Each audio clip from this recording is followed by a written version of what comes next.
Betul view. Madhya Pradesh के बैतूल में प्राकृतिक आपदा ने किसानों को बर्बाद कर दिया है। अतिवृष्टि और फंगस से खरीफ की फसलें बर्बाद हो गई हैं। अब किसान खराब फसल को कहीं पर हाथ से काटकर खेत खाली कर रहा है, तो कहीं पर किसान ट्रैक्टर में रोटावेटर लगाकर खराब फसल पर चलवा रहा है। बैतूल जिले में अतिवृष्टि और रोग की चपेट में आई सोयाबीन की फसल से पैदावार की कोई उम्मीद किसानों को नजर नहीं आ रही है। समय रहते खेत से फसल को काटकर बाहर करने के लिए किसान अब जुट गए हैं। जिस फसल को 3 माह तक पोषण किया, उसमें फल न आने पर ट्रैक्टर में रोटावेटर लगवा करके फिर मजदूर की मदद से कटवा करके फेंका जा रहा है। अब तक सरकार की ओर से खरीफ मौसम की खराब फसलों में नुकसान की भरपाई करने की कोई घोषणा नहीं की गई है, जिससे किसान खेतों को खाली कर दूसरी फसल की बुआई की तैयारी करने लगे हैं। बैतूल के सुहागपुर के किसान ने खेत में लगी सोयाबीन की फसल को रोटावेटर की मदद से खेत में ही टुकड़ों में तब्दील कर दिया। इधर प्रशासन अब तक नेत्रांकन सर्वे भी नहीं कर पाया है, जिससे यह पता लग सके कि कितने रकबे में फसलें खराब हुई हैं। कृषि विभाग के अफसर और कृषि वैज्ञानिकों के द्वारा खेतों में निरीक्षण कर किसानों को खराब हो चुकी फसलों को बचाने के लिए महंगी दवाओं का छिड़काव कराने की सलाह देकर उन्हें आर्थिक रूप से और कमजोर करते नजर आ रहे हैं। 6 एकड़ का प्लाट था और इसमें मैंने जून के दूसरे हफ्ते में बोनी किया था। इसमें 4 स्प्रे हो चुके थे मेरे, और उसके बाद भी अतिवृष्टि एवं फंगस से सोयाबीन ख़राब हो गई। इसमें फलियों का परसेंटेज बहुत कम है और जो फलियाँ हैं वो भी पूरी पोची है।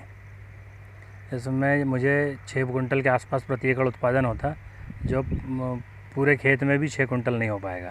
तो ये मुझे कटाई को भी महंगी है। कितने एकड़ में आपने सोयाबीन बोई? 6 एकड़ में सोयाबीन बोया था मैंने। ये नुकसान देखा जाए इसमें तो कितने कम? अगर आज मुझे फसल उत्पादन हो के अच्छी फसल हाथ में आती तो लगभग 1.5 लाख की फसल होती, और आज की स्थिति में 10-15 हज़ार की फसल होना था। उससे ज़्यादा मुझे कटाई और गाही लग जाती। हाँ, परसों के दिन एग्रीकल्चर डिपार्टमेंट से ग्राम सेवक और पटवारी आए थे, जो सर्वे करके गए। बात हुई आपकी? हाँ, बोल तो रहे थे कि मुआवजा मिलेगा, कब मिलेगा, कितना मिलेगा, मुझे कुछ इसकी जानकारी नहीं है। क्या कारण मानते हैं आप ये जो फसल खराब हुई है? अतिवृष्टि एवं फंगस का कारण है। फिर बीच में कोई खराबी थी? नहीं, बीच में तो खराबी नहीं थी। बीच में खराबी हो, जर्मिनेशन बहुत अच्छा आया था। खरीफ फसल के कुल 4,56,000 हेक्टेयर रकबे में से करीब 2 लाख हेक्टेयर रकबे में सोयाबीन की फसल बोई है। 15 अगस्त तक को रिमझिम बारिश और खुला मौसम होने के कारण मक्का, सोयाबीन समेत खरीफ की अन्य फसलें भी लहलहा रही थी और भरपूर पैदावार की उम्मीद किसानों को थी। माह के अंत में 1 सप्ताह तक हुई लगातार तेज बारिश ने फसलों को खासा नुकसान पहुंचा दिया।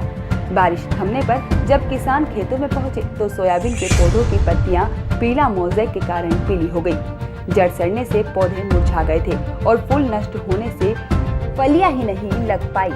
जैसे जैसे फसलों के पकने का समय नजदीक आ रहा है, वैसे वैसे उससे पैदावार मिलने की उम्मीद कम होती जा रही है।